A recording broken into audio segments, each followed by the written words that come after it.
లేడు, నీతిమంతుడు లేడు ఒక్కడను. మరి ఎవరికి వాళ్ళ పరలోకం చెప్పండి? ఒరే వీళ్ళెవ్వరిలో దేవునికి నాకు పనికి రాకుండా ఉన్నారా ఎందుకులే అనుకుంటే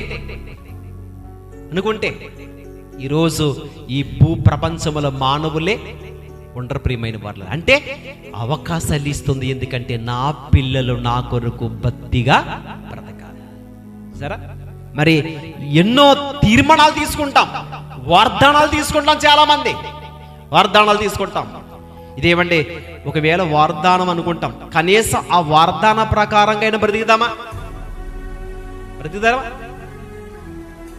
వాగ్దానాల కోసం అని తీసుకుంటా కానీ ఎవండి, దేవుడిచ్చే వాగ్దానాలు వేరు, మనుషులు యొక్క ఏర్పాటు చేసే వాగ్దానాలన్నీ వేరు. బైబిల్లో చాలా ఉన్నాయి. శాపగ్రస్తుడు అయిపోతావు అని ఉంటుంది, అది కలిపారు. అందులో కలిపారు. ఇంకో గమ్మున సపోజ్ ఆ మధ్యలో పెడతారు, తీసుకోండి అని ఇద్దరు సహోదరి ఎవరికి పట్టుకొచ్చి గమ్మున అలా వెతికి దీన్ని తీసామనుకోండి, గమ్మున ఏమంటుంది, నువ్వు దేశీది మరం అయిపోదాం అని వచ్చింది అనుకో, పరిస్థితి ఎలా ఉంటుంది? నేను దేశీది మరం అయిపోతానా అని మళ్ళీ అంటే దాంట్లో పెట్టేసి ఇంకోటి తీసుకుంటాం. ఎందుకని? అది మనకు కావలసింది తీసుకుంటాం మనం కదా. కానీ వాగ్దానం అన్నది ఏదో సంవత్సరానికి ఒకసారో ఎవండి రోజుకి ఒకసారో క్యాలెండర్ మీద కనబడుతున్న వాగ్దానాలు ఇది కాదు. జీవితంలో మనం దేవుని పట్ల భయభక్తులు కలిగి ఉంటేనంట ఈ వాగ్దానాలన్నీ కూడా ఎవరికే? మనకే. ఇది ఒక్కటి కాదు అన్ని 66 పుస్తకాలలో దేవుడు మనకిచ్చిన ప్రతి వాక్యం మన వ్యక్తిగత జీవితానికి సంబంధించింది.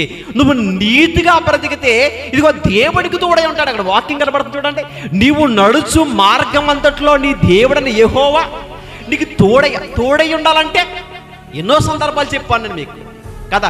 నీవు కుడికి గాని ఎడమక గాని తొలగక నేను నడిపించే మార్గము గుండా నువ్వేం చేయాలి? నడవాలి. నడిస్తే నేను ఆ రోజు ఎవరికి తోడై ఉన్నానో చెప్పండి?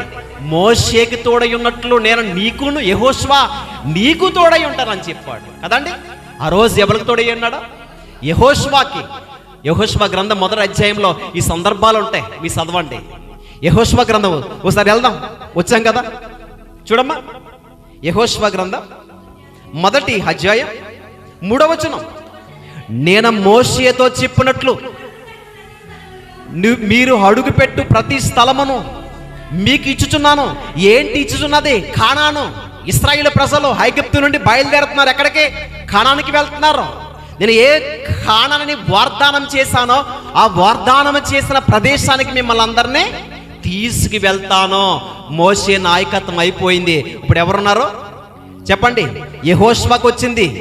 యెహోషువ ఇశ్రాయేలు ప్రజలందరినీ ఏం చేస్తున్నాడు? ఆయన నడిపిస్తున్నాడు. ఆయన నడిపించినప్పుడు దేవుడు మాట్లాడుతున్నారు యెహోషువతో. చదువు, నీవు బ్రతుకు దినములన్నిటి ఏ మనుషుడును నీ ఎదుట నిలవలేడని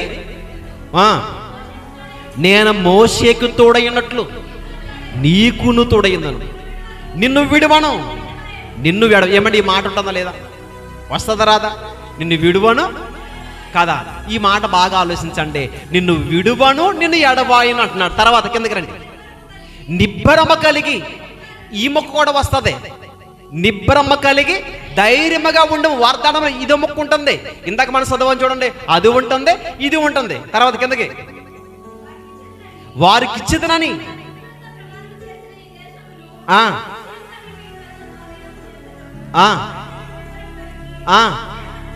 జాగ్రత్త పడి బహు ధైర్యముగా ఉండి, ఎవరంటే ఆయన నా సేవకుడైన మోషే మీకు ఆజ్ఞాపించిన ధర్మశాస్త్రం అంతటి చొప్పున చెయ్యవలను. నీవు నడుచు ప్రతి మార్గమున ఎలా ప్రవర్తించాలి? అలా ప్రవర్తిస్తున్నారు. ఈరోజు వాక్యము చేత చక్కగా ప్రవర్తించినట్లయితే ఏం చేస్తున్నాడు ఆయన? ఏమ్మా, నేను నీకు తోడై ఉంటాను. చక్కగా ఉందరా? అలా నడుచుకుంటున్నారు భూమి మీద. సంవత్సరం వచ్చి రాగానే సేవకులు ఏమిస్తారో వాగ్దానాలు బైబిల్ స్టోర్లో ఉంటాయి కదండి. లైబ్రరీలోకి వెళ్ళి దాంట్లో పట్టుకొస్తాం. ఇచ్చి తీసుకుంటాం. సంవత్సరానికి వాగ్దానం దొరికింది కదా అని మనం తీసుకుంటాం. చక్కగా ఉందండి, చాలామంది టాటస్లోను వాటిల్లో నీటిలోను పెట్టుకుంటారు, నాకు వచ్చిందండి దాన్ని కదా. అంటే వచ్చిందని మనం ఆనందిస్తున్నాం, కానీ బ్రతికే విషయంలో చాలా జాగ్రత్తగా మోషే గారితో చెప్పుతున్నాడు దేవుడు యెహోషువతో, యెహోషువా, నా సేవకుడైన మోషే నీకు ఆజ్ఞాపించాడు. ఏంటది? ధర్మశాస్త్రములో ప్రతి విషయములు ఏ విషయములకు ఏమవకూడదో తప్పుపోకుండా, అది కుడికి గాని ఎడమకు గాని తొలగని ఎడల, ఇదిగో ఈ ధర్మశాస్త్రంలో రాయబడిన ప్రతి మాట విషయంలో నువ్వు నడుచుకుంటే నా సేవకుడికి ఏ విధంగా అయితే నేను తోడై ఉన్నానో నీకును. ఈరోజు బైబిల్ గ్రంథంలో మనకి వాక్యాలు ఉన్నాయి కదా. దేవుడు ఏదైతే ఆజ్ఞాపించారో దాని ప్రకారంగా ఈ భూమి మీద మనము కూడా నడుచుకున్నట్లయితే గనక ఏమండి, దేవుడు మనకి ఖచ్చితంగా మనకు ఫలానది కావాలి అని అడిగితే ఖచ్చితంగా ఇస్తారు ఎవరైనా. అందుకే ముందు మనం దేన్ని వెతకాలి? ముందు ఆయన నీతిని, ఆయన రాజ్యమును మొదట వెతకండి అంటున్నాడు. నీతి, ఆయన నీతిమంతుడని మనం తెలుసుకోవాలి. ఆయన రాజ్యం అంటే ఏంటి? నేను పరలోకానికి వెళ్ళడానికి నేను సిద్ధంగా ఉన్నాను. పరలోకానికి వెళ్ళడానికి సిద్ధంగా ఉన్నామంటే ఈ భూ సంబంధమైన వాటి విషయాన్ని దేవుడు వరా అసలు పరలోకానికి వెళ్ళడానికి అర్హత ఉందా లేదా అని కూడా ఎక్కడ మనము గ్రహించాలి?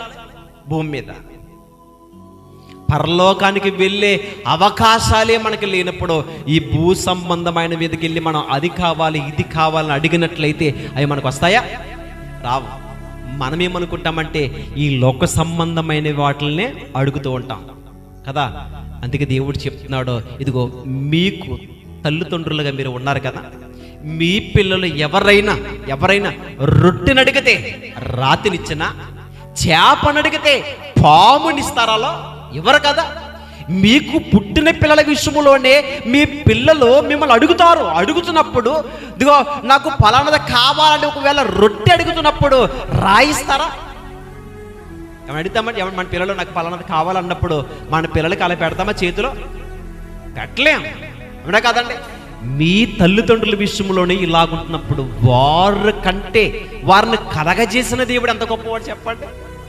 వాటికంటే శ్రేష్టమైనవి ఇవ్వడానికి దేవుడు సిద్ధంగా ఉన్నాడు, చూసారా. అందుకే ధర్మశాస్త్రం విషయంలో మనం ఏం చేయాలి? చాలా జాగ్రత్తగా నడుచుకోవాలి. అందుకే ఆయన మన పట్ల ఏం చూపుతున్నాడండి? ఏమా? దయాదాక్షిణ్య పూర్ణుడు.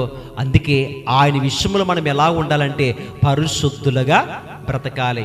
ఏదో సంవత్సరం వచ్చింది కదా అనే వాగ్దానాల కొరకు పరిగెట్టేవారుగా కాకుండా మన జీవితంలో ఎప్పుడు మనకి ప్రతి దినము కూడా దేవుని యొక్క వాక్యాలు మన హృదయంలో ఉంటే ప్రతి దినం ఏముంటాయి? మన హృదయంలో వాగ్దానాలు మనలో ఉంటాయి. ఆ వాగ్దానాలు కూడా నెరవేరాలంటే దేవుని పట్ల భయభక్తులు కలిగి ధర్మశాస్త్రంలో రాయబడిన ప్రతి మాట ఏమవ్వాలి? నెరవేర్చాలి. నా సేవకుడు ఎలాగున్నాడో అలా ఉంటే నేను నీకు భక్తులు, దేవుని పట్ల భయభక్తులు కలిగిన భక్తులు ఎలాగున్నారో ఆ భక్తుల వలె మీరు కూడా బ్రతికితే వారికి నేను ఎలా ఉన్నానో ఈరోజు నేను మీకు కూడా అలా ఉంటాను. కానీ అసలు మనం అలా ఉండం. అలా ఉండకోకుండా మనకి అది కావాలి ఇది కావాలి అంటాం కానీ మనకి జరగవు కొన్ని సందర్భాల్లో. ఎందుకు అవ్వట్లేదు? ముందే చెప్పాడు, నా సేవకుడైన మోషే నడుచుకున్నట్లు ఏమవ్వాలి? అది అలా ఉండాలి. అలాగా వారికి వలె మనం ఉంటే అది అలా నడుచుకున్నట్లయితే గొప్ప కృప మనకు దయచేస్తాడు.